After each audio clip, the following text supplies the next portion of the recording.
Livro dos Monstros. Episódio de hoje, Kuo-Toa.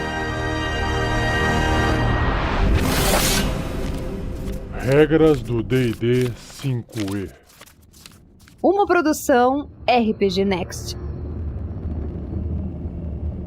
Dentro do Livro dos Monstros, há vários tipos de Kuo-Toas aglomerados numa seção só, assim como orcs, goblins, kobolds. E a aparência dessas criaturas, porque tem mais de uma ilustração, por existir mais de um tipo de Kuo-Toa, mas a raça deles, são criaturas humanoides, ou seja, andam em duas pernas, têm dois braços, um tronco e uma cabeça, só que a cabeça é uma cabeça de peixe, horrorosa. Olhão de peixe assim dos lados, a boca aberta com os dentes, e só depois que sai a cabeça do peixe e vai passando pro corpo que fica um pouco mais parecido com o humano, nos braços e nas pernas, com a pele acinzentada, mas quando chega nos pés, os dedos são compridos, com umas unhas pontudas na ponta e conectados por umas membranas, formando uma espécie de pé de pato. E por fim, eles têm roupas, eles vestem uma roupa bem simples, feita de tecidos, tiras de tecidos e couros com cordas. Tem uma aparência mais selvagem, tribal.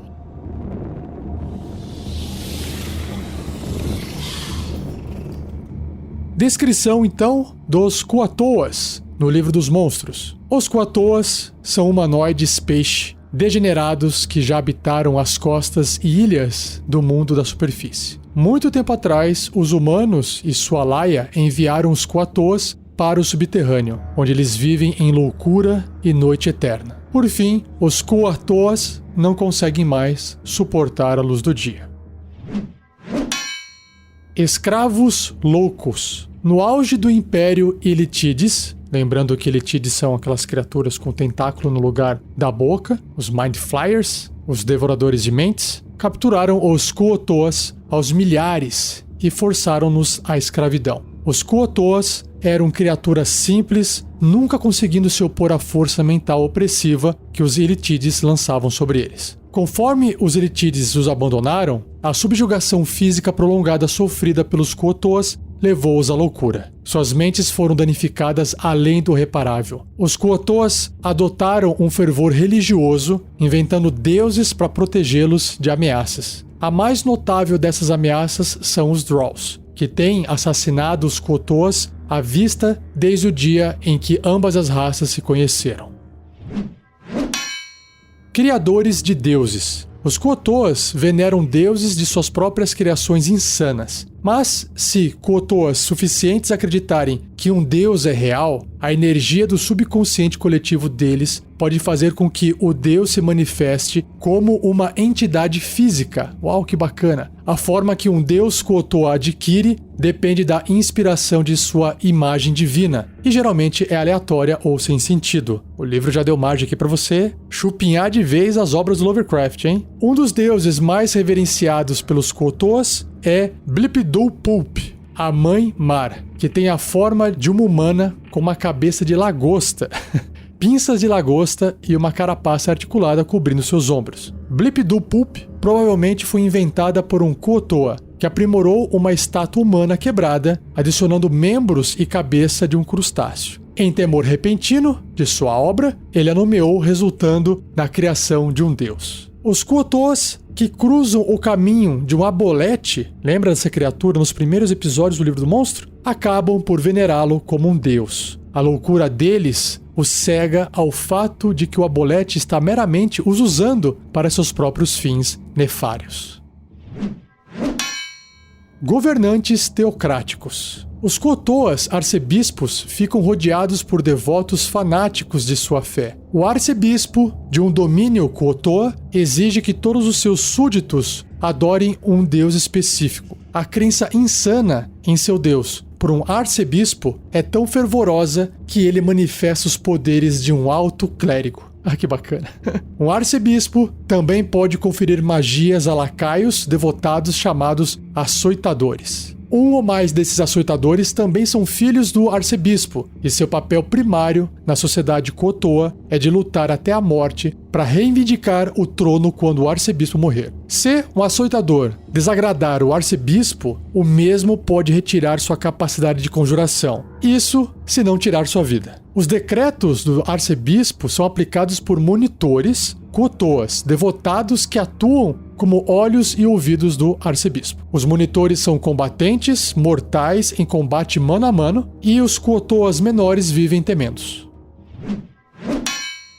Equipamento Kotoa. Muitas armas dos Kotoas são designadas para capturar ao invés de matar. Redes são comuns, apesar de algumas carregarem bastões pinçados, também chamados de mancatchers, designados para prender e imobilizar oponentes. Já já eu chego na descrição visual dessas armas quando eu chegar na parte dos monstros individuais. Os Kotoas guerreiros também aplicam uma substância pegajosa em seus escudos para prender armas que os atinjam. Que bacana. Em geral, os Kotoas não gostam do peso de uma armadura em seus corpos escorregadios e confiam em sua pele borrachuda natural como proteção. Porém, eles gostam de ostentar joias feitas de ossos, conchas, pérolas, gemas e fragmentos de carapaças coletados. O livro também traz um box, uma caixinha de texto aqui, que apresenta uma variação, que é o Kotoa Monitor. Diz o seguinte aqui, ou seja, essa informação você troca no bloco de estatísticas de algum Kotoa. Um Kotoa Monitor tem nível de desafio 3, ou seja, 700 pontos de experiência, se for derrotado. Ele possui as mesmas estatísticas de um Kotoa Açoitador, exceto por ele adicionar seu modificador de sabedoria à sua classe armadura, ou seja, CA 13. Perder o traço de conjuração e substituir a ação de chicote com as seguintes ações de ação. Então, basicamente, está transformando ali um clérigo Kotoa num guerreiro Kotoa. Então, ele passa a ter ataques múltiplos, ou seja, o Kotoa realiza um ataque com sua mordida e 2 golpes desarmados. E aí, a mordida é um ataque corpo a corpo com arma, mais 6 para poder atingir. O alcance 1,5 m, apenas um alvo. Se acertar 4 ou 1d4 mais 2 de dano perfurante, né? Porque os dentes perfuram. E o golpe desarmado também é um ataque corpo a corpo com arma, mais 6 para poder atingir. O alcance é 1,5 m, um alvo. Se acertar 5 ou 1d6 mais 2 de dano de contusão. E o alvo não pode realizar reações até o final do próximo turno do Kotoa. É como se o golpe distraísse o seu inimigo ou deixasse ele meio tonto. E para fechar a descrição, existe aqui aquele papelzinho, como se alguém tivesse feito uma anotação à mão, com uma frase que diz o seguinte: eles inventam seus próprios deuses. Essa é a pura definição de insanidade.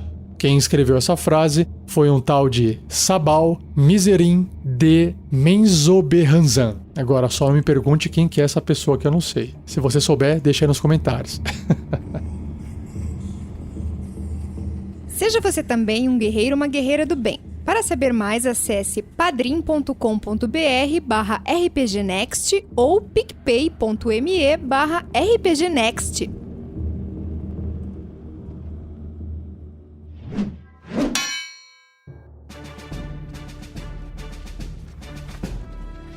Indo então para o bloco de estatística, o primeiro é do Kotoa tradicional, Kotoa padrão. Ele é um humanoide médio, então tem um tamanho de um ser humano, ou talvez de um anão, que é um pouco mais baixo, né? E seu alinhamento, a sua tendência é neutro e mal. Sua classe de armadura é 13, uma armadura natural, e também proveniente de um escudo. Pontos de vida 18, pouquinho, mas o suficiente para ser um bom desafio aí para personagens de primeiro nível, né? Primeiro, segundo nível. Deslocamento 9 metros ou 30 pés e também natação, ele também nada nessa mesma velocidade de 30 pés, 9 metros. Já em atributos físicos e mentais, basicamente todos eles estão numa média. Força um pouquinho mais alta do que a média, 13. Destreza 10, Constituição 11, Inteligência 11, Sabedoria 10 e o Carisma um pouquinho abaixo da média, 8. Quando eu digo média, lembrando que é a média de um ser humano padrão. Em perícias ele tem Percepção mais 4, Sentidos, Visão no escuro de 36 metros, que é a visão no escuro mais distante que tem, né, de 120 pés. Percepção passiva de 14, por causa do bônus que ele tem ali nas perícias. E o idioma é subcomum,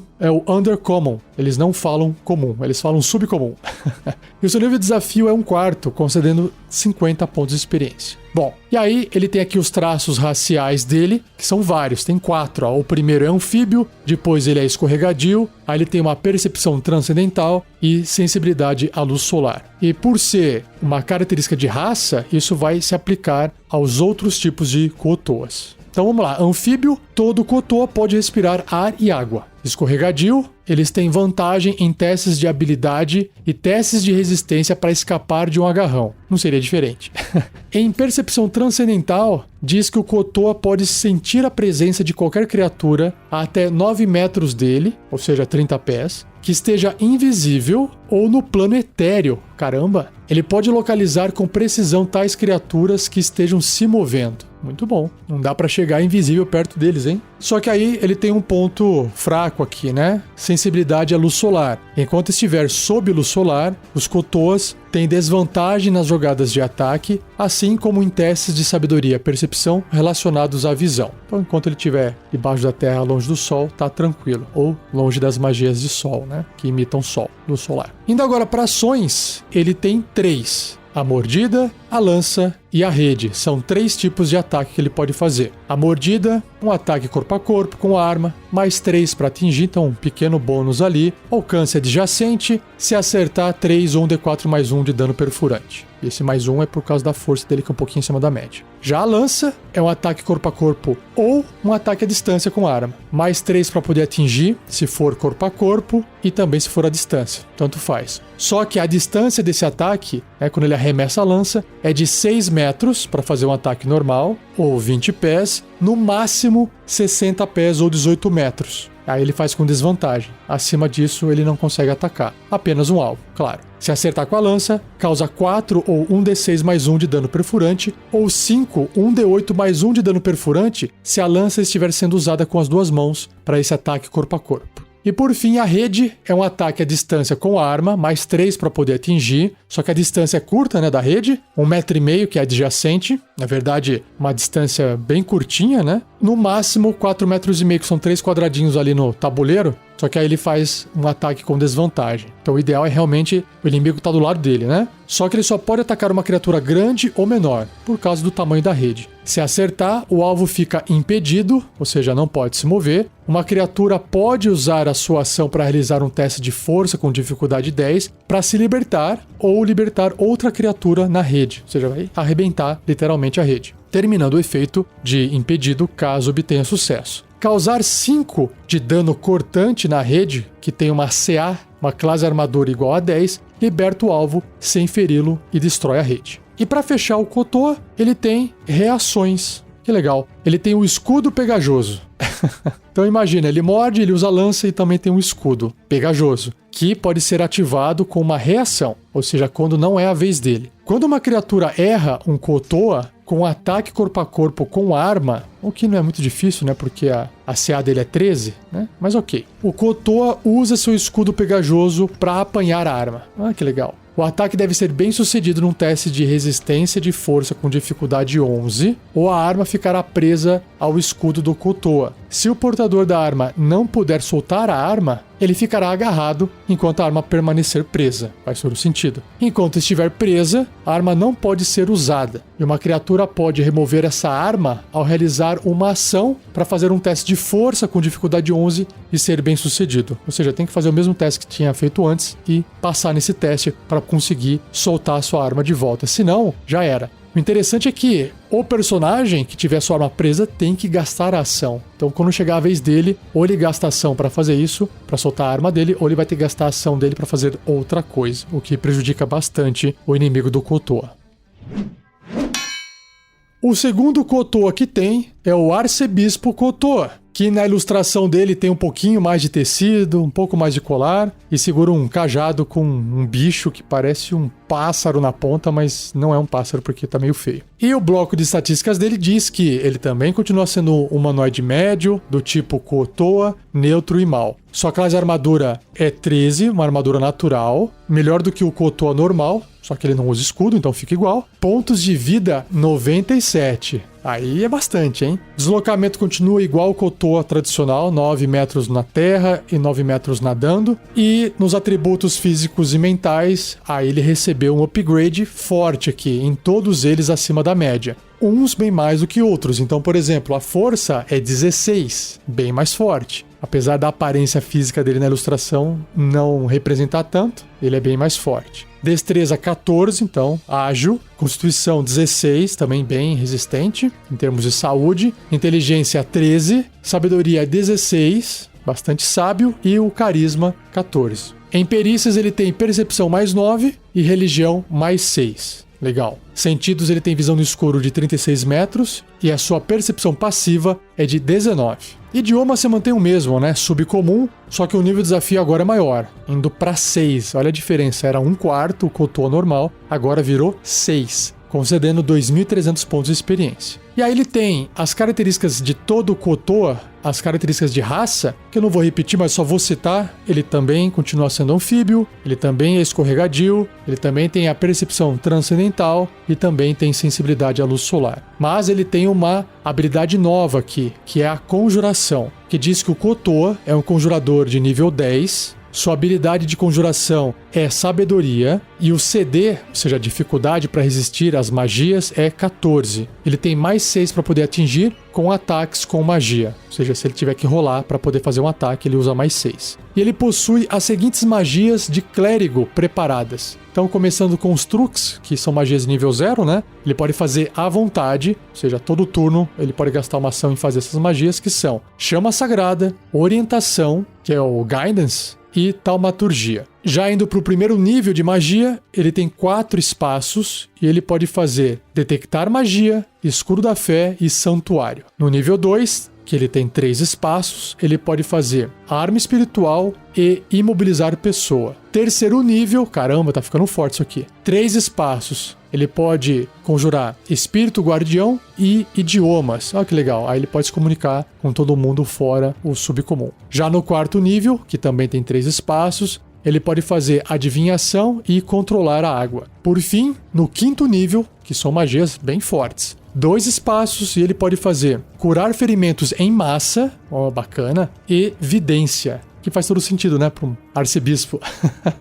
Muito bom. E aí ele tem as ações. Ataques múltiplos, ele ataca com cetro e tem um golpe desarmado. Ataques múltiplos diz que o Kotoa realiza 2 ataques corpo a corpo. Então ele pode escolher entre 2 ataques com cetro, 2 golpes desarmados ou um de cada. Então o ataque, a ação de cetro, que é um ataque corpo a corpo com arma, tem mais 6 para poder atingir, o alcance é adjacente, se acertar o alvo causa 6 ou 1d6 mais 3 de dano de contusão, mais 14 ou 4d6 de dano elétrico. Caramba, o cetro tá ligado na eletricidade aí. Muito forte, hein? E o golpe desarmado, que também é um ataque corpo a corpo com arma, que também tem mais 6 para atingir, também adjacente, se acertar é 5 ou 1d4 mais 3 de dano de contusão. Então o golpe desarmado é só um soquinho mesmo.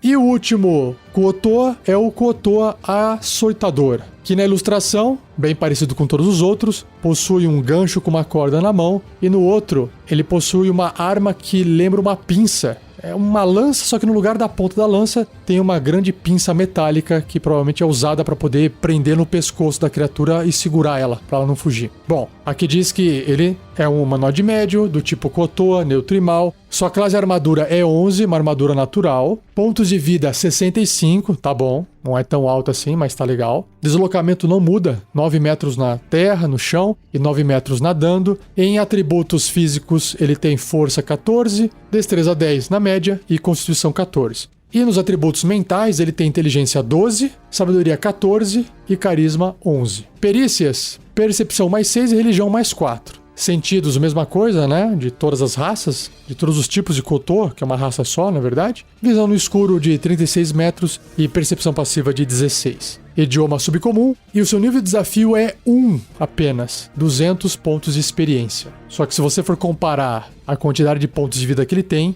é bastante ponto de vida se você jogar uma criatura dessa contra aventureiros de nível 1. E aí é claro que ele tem aquelas características de raça, os traços raciais, anfíbio, escorregadio, percepção transcendental e sensibilidade à luz, só que ele também faz magia. Ele também tem habilidade de conjuração. Só que aqui, esse Kotoa é um conjurador de 2º nível, diferente do clérigo lá do arcebispo que era de 10. Sua habilidade de conjuração também é sabedoria, com uma dificuldade para resistir às magias de 12 e mais 4 para poder fazer ataques com magia. E ele possui as seguintes magias de clérigo preparadas. E ele só tem truques e magias de 1º nível. Então, truques à vontade. Chama Sagrada e Taumaturgia. Tá quase igual o arcebispo, só não tem orientação. E em 1º nível, que tem 3 espaços de magia, Escudo da Fé e Perdição. O Escudo da Fé o arcebispo já tem também, só que Perdição é uma magia diferente aqui. E aí dentro de ações ele tem os ataques múltiplos, que ele pode realizar 2 ataques, um com sua mordida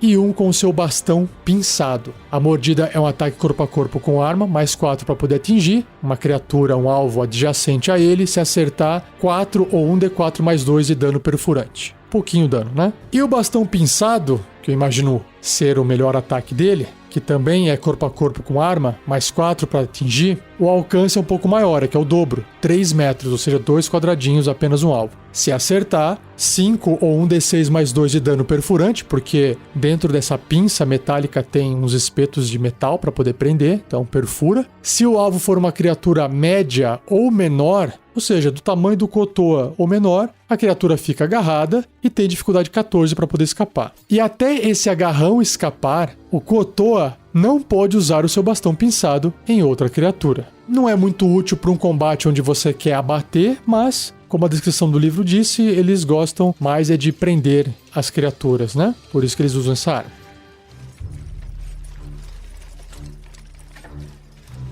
Ideia de aventura? Bom, é evidente que os Kotoas estão sobrevivendo, né? Depois de terem sido escravizados e virado essa nova raça de criaturas malignas, eles são uma vítima. Assim, pegando pelo histórico, né, eles são vítimas do que aconteceu com eles no passado. É claro, é evidente que no momento atual, em que eles se encontram sendo uma raça desse tipo, neutra e má, se eles forem pegos causando o mal, são inimigos e justifica aí você matar essas criaturas no jogo, né? Mas o que seria interessante para a ideia de aventura é exatamente trazer os Kotoas como um conflito, ou seja, criaturas que estão ali no subterrâneo, ou até eles resolveram ir para a superfície porque estão sendo atacados, estão sendo mortos pelos Drolls lá embaixo. Então imagina a seguinte situação. Os Kotoas estavam vivendo no subterrâneo, os Drolls estão expandindo a sua cidade ou seus territórios e eles não têm nenhuma chance contra os Drolls. Eles resolvem emergir, vir para a superfície. E aí eles saem no meio de uma floresta, ou eles saem num lago que dá para uma floresta, e na região tem uma vila, e é evidente que eles vão acabar entrando em conflito com a vila. Essa vila vai chamar os aventureiros para lidar com esse novo problema. E aí cria aquela aventura de investigar na floresta, de ir no lugar encontrar esses bichos com cara de peixe, talvez em pequenas poças ou pântanos, e aí eles vão poder lutar com os Kotoas mais fracos, até de repente chegar ali na vila pantanosa do Kotoa, onde tem exatamente um clérigo, né, um arcebispo no meio, aí tem todo aquele combate, e no final das contas, o que seria interessante é tentar entender o porquê que eles estão ali, e não simplesmente sair matando. Aí você tem que preparar um plot narrativo para poder fazer com que os aventureiros conversem com o Kotoa. Pelo menos com esse Kotoa arcebispo, que é o que tem a informação, é mais inteligente, né? Talvez os aventureiros sejam pegos como escravos. Então, se você cria um combate onde, evidentemente, está desequilibrado e os aventureiros vão perder esse combate, porque os açoitadores vão prendê-los com aquelas pinças, né, aqueles bastões de pinça, e aí quando eles forem levados como escravos, pode ser que através do comportamento, eles podem ver de repente um Kotoa chegando machucado, cortado, gesticulando e falando num linguajar que eles não entendem. Pode ser que um dos aventureiros consiga entender, ou até coloque na aventura, no começo da aventura, alguma coisa para os aventureiros poderem conseguir entender o idioma subcomum. E aí eles podem entender que os Drolls estão cada vez mais vindo para a superfície e que se eles não fecharem uma passagem não sei aonde que fica embaixo d'água lá, os Drolls podem acabar saindo e só não passaram ainda por causa da água. Enfim, não dá pra saber, mas talvez seja a intenção deles, que não é só vir atrás dos Kotoas pra matarem, mas é ter um acesso à superfície. Isso vai ser ruim pros Kotoas e vai ser ruim pra todo mundo que tá na região, vai ser pior ainda na verdade, por causa do Droll. E aí, nesse ponto, ficaria legal os aventureiros fazerem uma parceria com os Kotoas, porque eles têm um mal maior pra combater. E aí eles fazem um combinado, olha, vocês vivem aqui, mas parem de atazanar aquela vila, aquele lugar lá. E a gente vai ajudar vocês aqui a se livrar dos Drolls, porque vocês precisam da nossa força. Talvez os aventureiros tenham alguma coisa que os Kotoas não tenham para poder segurar os Drolls. Não precisa lutar contra os Drolls inteiramente, né? Mas pode fazer alguma coisa para impedir que os Drolls venham até a superfície. E aí, depois de ter acontecido essa aventura, o arcebispo Kotoa comanda, o pessoal fala, tá bom, vamos, sei lá, a gente se muda, a gente fica aqui tranquilo. Mas acho que o mais interessante talvez seja ver, inclusive, até outros Kotoas encontrando alguma coisa para poder fazer uma nova imagem de um deus. Será que algum dos aventureiros pode passar uma imagem para eles e que eles representam algum deus? E aí fica essa ideia, né, dos Kotoas que criam deuses do nada. E aí você já passa essa lore para os personagens jogadores durante a sua aventura. Se você tiver uma ideia de aventura também, você já sabe que você pode compartilhar no fórum do RPG Next. Basta acessar rpgnext.com.br, lá no topo, entre em fórum.